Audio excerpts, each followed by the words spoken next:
So I will turn the podium over to Sally.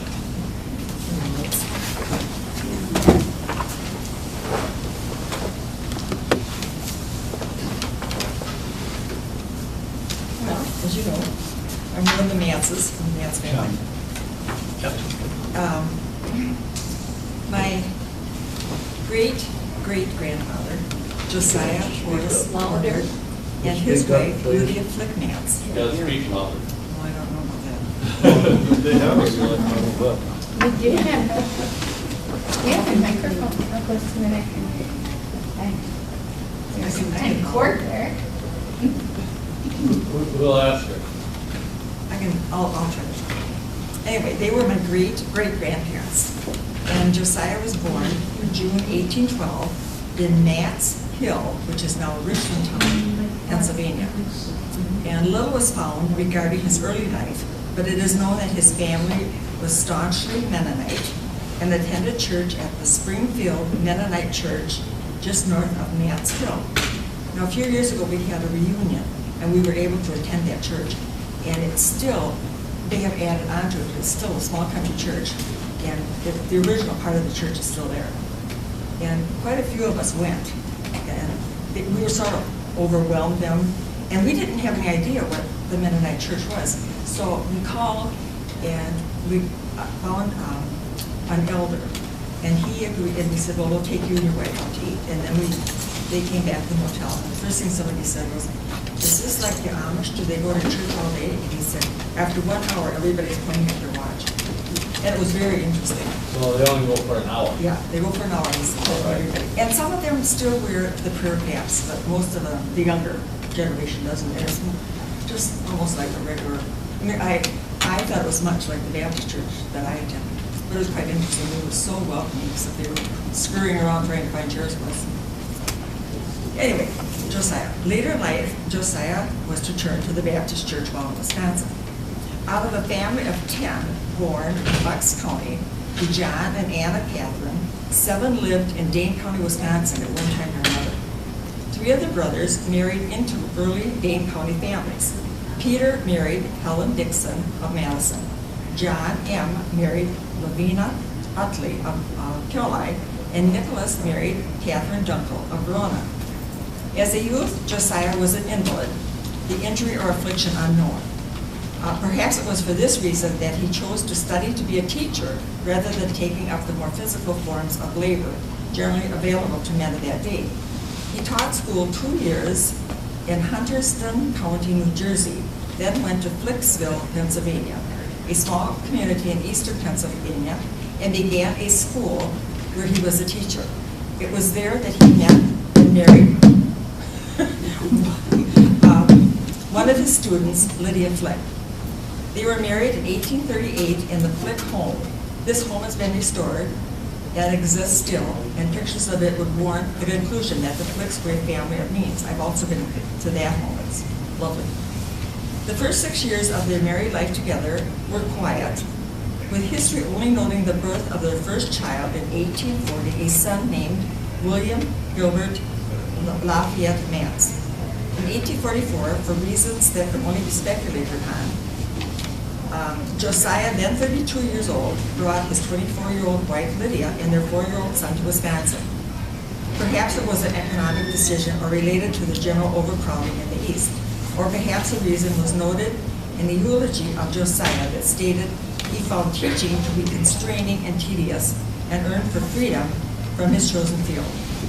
Whatever the reason, they set off in wagons, probably taking a route that runs along I-80.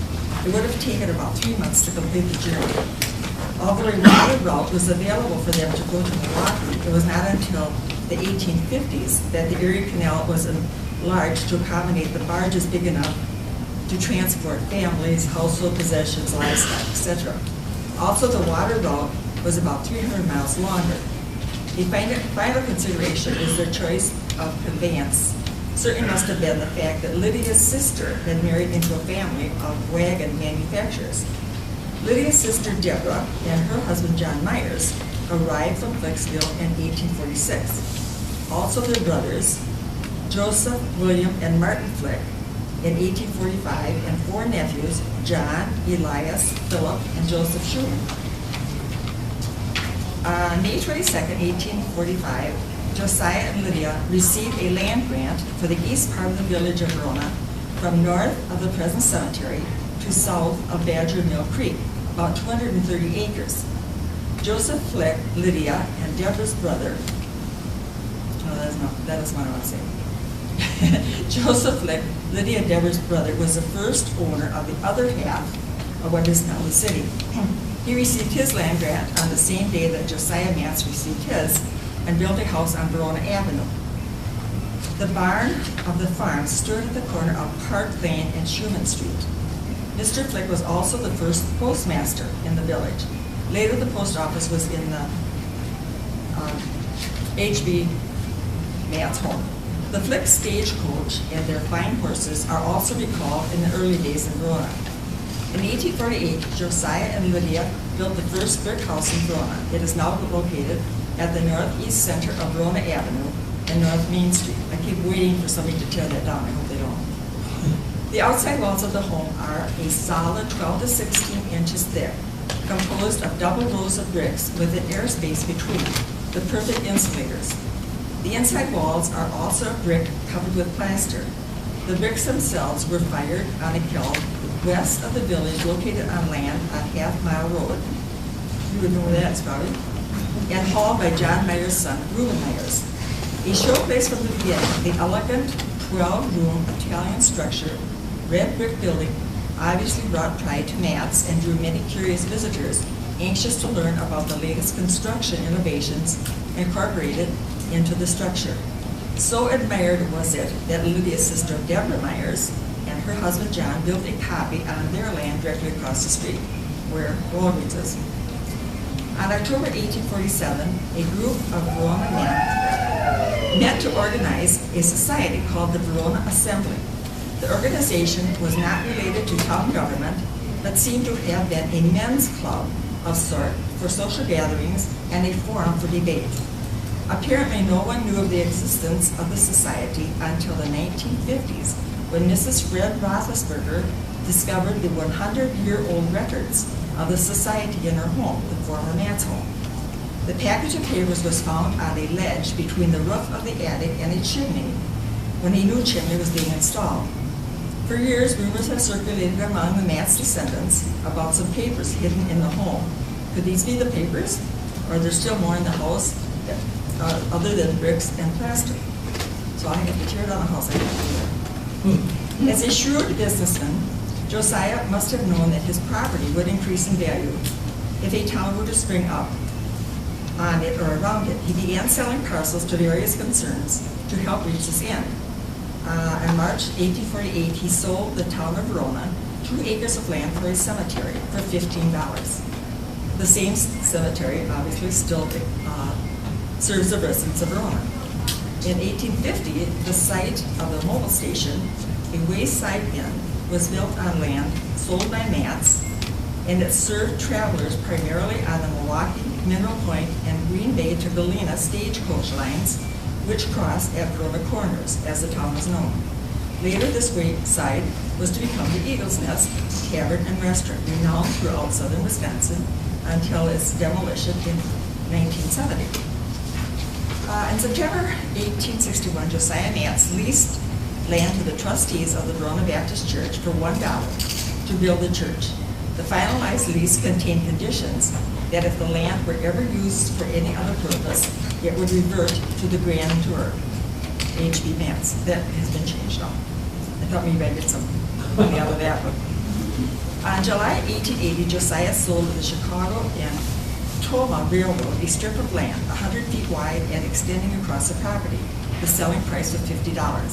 With the coming of the railroad, the future of Verona Corners was made more secure as a wayside stop, and the selling of local goods was made easier. An 1895 map of the village shows South Main Street to be covered with hotels, general stores, and blacksmith shops, all of whom relied on the railroad for business. As a strict teetotaler, all of the land sales by Josiah had the following clause attached. Parties of the second part Their heirs and assigns should never sell or allow to be sold any intoxicating liquors on said lands, and said lands must be enclosed with a legal fence. Otherwise, the deed was null and void. The value of the land in Verona Corners was at a premium. This could be reflected in the fact that in 1864, Josiah sold 1 acre of land in the area of the present South Main Street, roughly across the street from Miller's grocery store, where I grew up, for $100. 10 days later, this land was resold for $300. Finally, 2 years later, it was again resold for $500, and a home was built. The home was occupied by Joseph Nance, obviously where I grew up. And Joseph Nance would have been my grandfather. Tax records of 1861 show that Josiah paid a pricey sum of $18.20 in taxes that year for 188 acres, a far sight higher than the undeveloped farmlands were being taxed. Josiah continued to sell land to private parties and thereby helped continue the growth of the town. He served as postmaster 3 different times during his life here, running the post office out of his North Main Street home. He and Lydia had 5 children, each of whom contributed to the history of Verona in their own right. William G.L., my great-grandfather, Horace, Franklin, John Henry, and Catherine. Today, one need only see the names of the Nance Flicks descendants to see their influence on the present makeup of Verona, along with Myers, Gans, Fluid, and Nimitz, to mention a few. Josiah died in 1883 of typhoid pneumonia at the age of 70. Emma, his only daughter, died of the same affliction just 17 days later at 28. Emma was a faithful member of Memorial Baptist Church and was an organist and taught Sunday school. The remaining unplotted land was sold to his son, John H. Nance, and he continued to plot it. After Emma's death, her husband, Dr. Jane, and a 3-year-old son, Wells, set up residence and medical practice in the house on the corner of South Main and Park Lane, where the Sow's Ear is located. That was their home. Lydia Nance lived on until 90 years of age, all the while remaining in Verona. Both Lydia and Josiah were instrumental in helping to form Verona as we see it today. This was accomplished not only through land purchases and sales, but also by encouraging people to come after them and start the small town that is now the center of the city of Verona. Then we have William Gilbert Howard, my great-grandfather, and he was married to Adeline Cluett. And he was born in Northampton, Pennsylvania, to Josiah and Lydia Nance.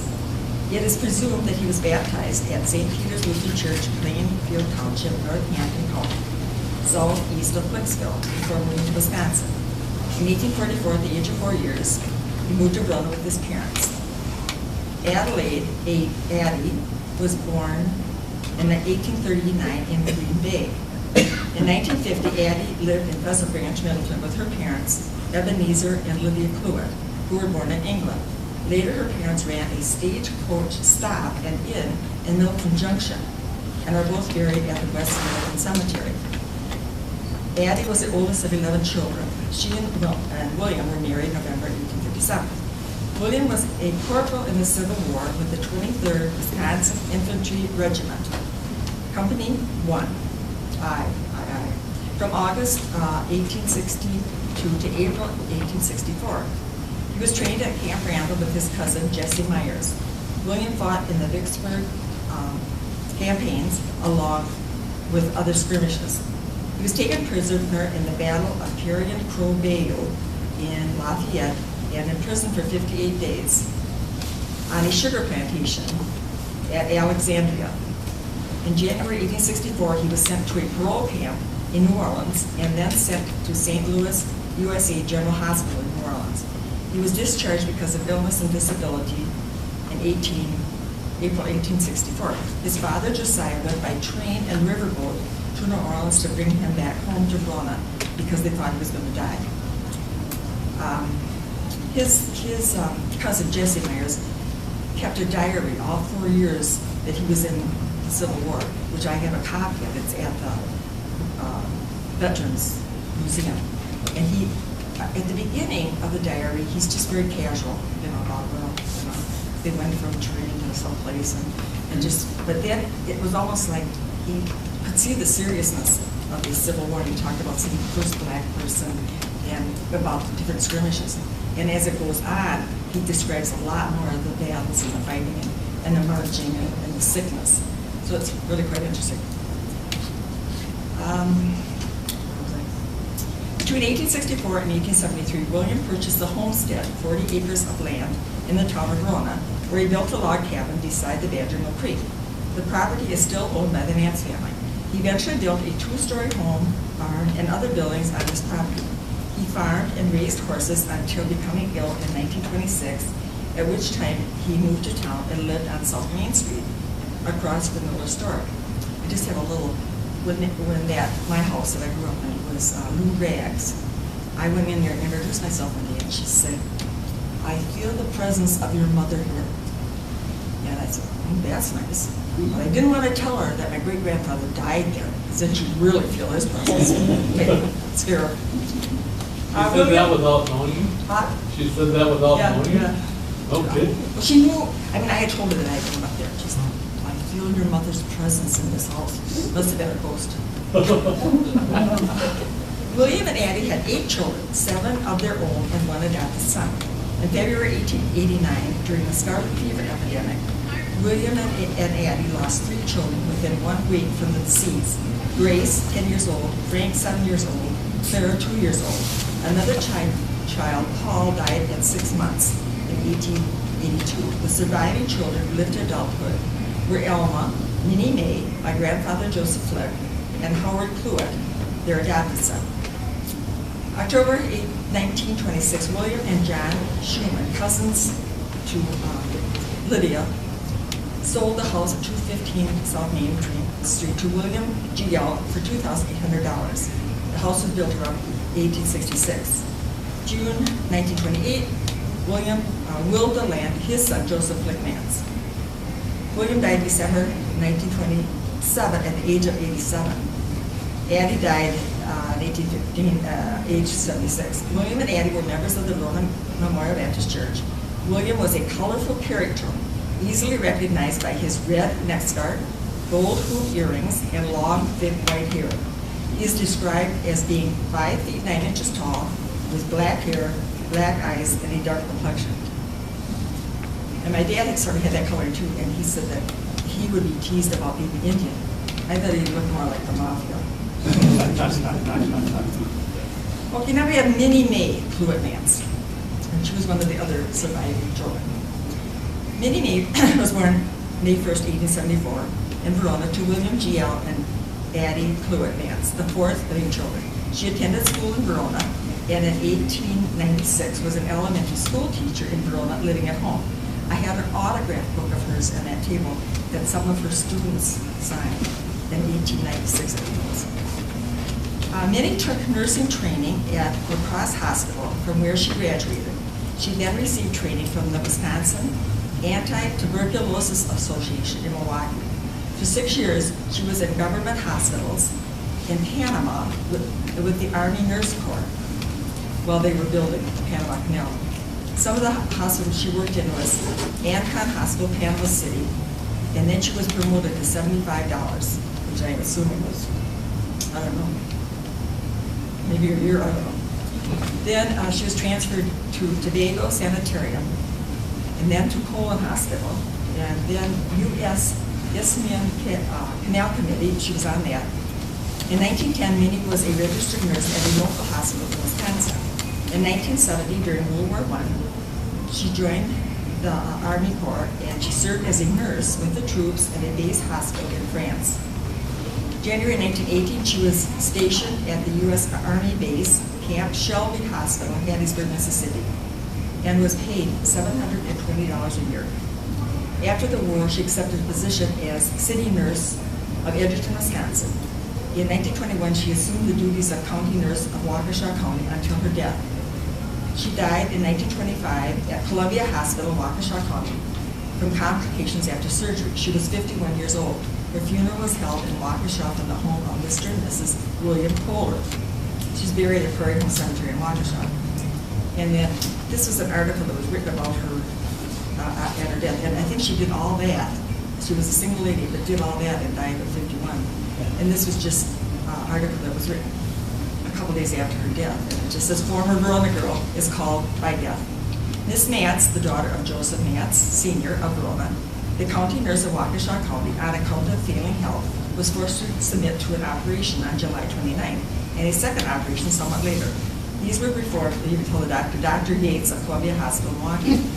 Her many friends were doomed to disappointment as death claimed her on.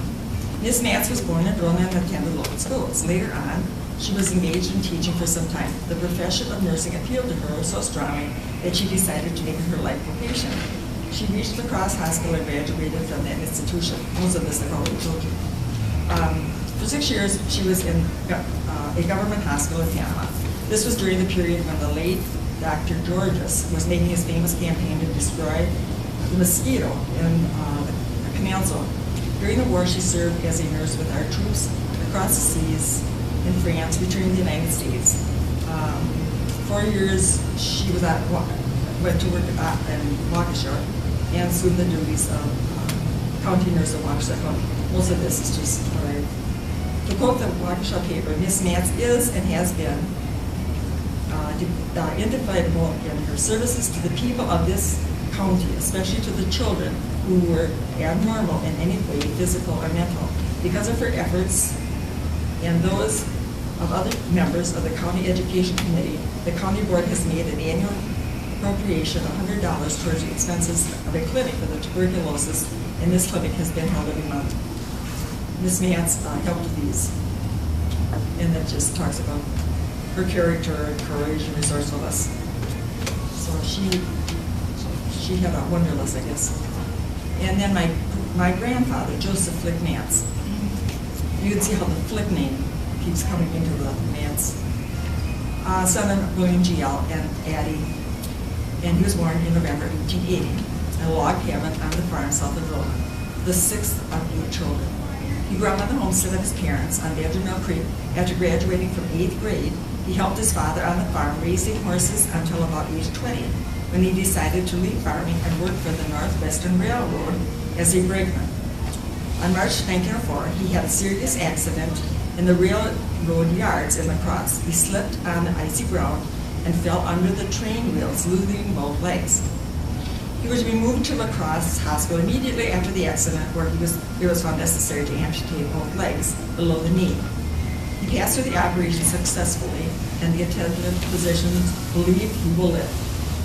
The accident occurred in the yards when Matz was trying to uncouple a car loaded with lumber when he slipped and fell under the wheels, and several cars passed over his legs, cutting them off. The rain that fell made an icy coating over everything, and that is what caused the accident. His cries attracted the attention of other men in the yards who ran to his assistance. He was carried to the freight depot and from there to the hospital. Matz had not been employed in the city long, having recently come here from Verona, his home. He was about 25 years of age and was a popular young man among the railroad men. Word was sent to his folks in Verona informing them of the accident. His mother went to La Crosse to care for him. From that time on, he wore heavy wooden legs, which had long straps extending over his shoulders. I remember that. Joseph F. married Emma Marie Gens of Verona in October in La Crosse. From 1906 to 1910, they ran a grocery store on South 3rd Street in La Crosse, where my father, Joseph Henry, was born. In 1910, they moved back to Verona, where Joseph was a poultry farmer. From 1922 to 1936, Joseph and Emma were postmasters. After some controversy whether Joseph could handle the position because of his disability, he proved he could by walking around a country block. In 1936, he started farming full-time. Anyway, he got the job. Joseph and Emma had 4 sons. Joseph, H., my father, William, Casper, and Donald. William and Donald both served overseas during World War II, William with the Army and Donald in the Navy. Another interest regarding the Verona post office. Josiah had the post offices in his home. Joseph F. was a postmaster, as was his son William, and a cousin, Boyd Gens. My brother Alan, grandson of Joseph F., also worked for the post office until his retirement.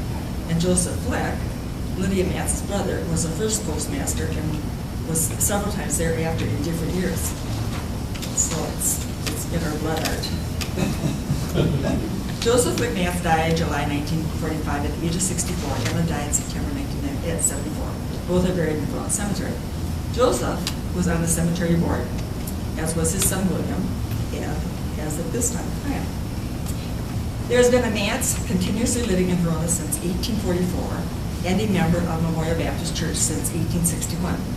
I am the daughter of Joseph Henry and Gladys McGilver Mance, and the 5th generation of Mances living in Verona. There are now 7 generations in Verona. In the early days of Verona, my father said that everyone was related. After studying my family genealogy, I tend to agree with him. The descendants of the Mance family have dedicated a plaque, which I have a picture of, on a rock at Fireman's Park reading, in honor of the Mance family pioneers of Verona from their descendants. There's also a park bench with a plaque that reads, in memory of Joseph, Casper, William, and Donald Mance. So, I couldn't leave out Peter Mance, although he wasn't in Verona. But he was a brother of my great-great-grandfather, Peter Washington Mance. He was the son of John and Catherine Hoffman Mance and brother of Josiah. And he was also born in Bucks County. And he married Helen Dixon in Madison, Wisconsin. I think she came from a very prominent family. Peter arrived in Madison in June 1838 and was a carpenter by trade. The old Capitol was then being erected and he worked on it. He then started all alone and on foot, going to Galena, Dubuque, and Potosi, and returning to Madison. It sounds like he couldn't decide where he wanted to settle. In 1846, he was elected sheriff of Dayton County and held the office 2 terms. He was the last sheriff under the territorial and the first under the state government. In 1845, he purchased over 600 acres, including the water privilege of Healy. In 1847, he and his brother built a dam and sawmill. The mill was kept in operation until 1867 when he sold it. Peter platted and named the village of Healy. In 1848, he moved his family to the present site of Healy, where he built a house. He built several other houses in Healy. Peter built Fisher Hall in the 1850s and opened it as a tavern and general store. In 1853, he was elected to the state legislature and served 1 term. He received a commission as major in the state militia from Governor Dodge. He was chairman of Montrose 8 years and has been justice of the peace, and after that was always known as Major Mance. Major and Mrs. Mance had 7 children, all born in Healy except 1. Peter's son, Elmer Dixon Mance, a graduate of the University of Wisconsin, was a prominent lawyer in Montana and served both the state senate and assembly. In 1901, he moved to Chicago to resume his practice. He died at age 38 and is buried in Healy. And then I had another piece of paper, which I don't have with me, that tells how we are related to the Dunkels and the Whites, and like Great Ed said, at one time we were all related to, some through marriage, but anyway, that's my history. Well, very good.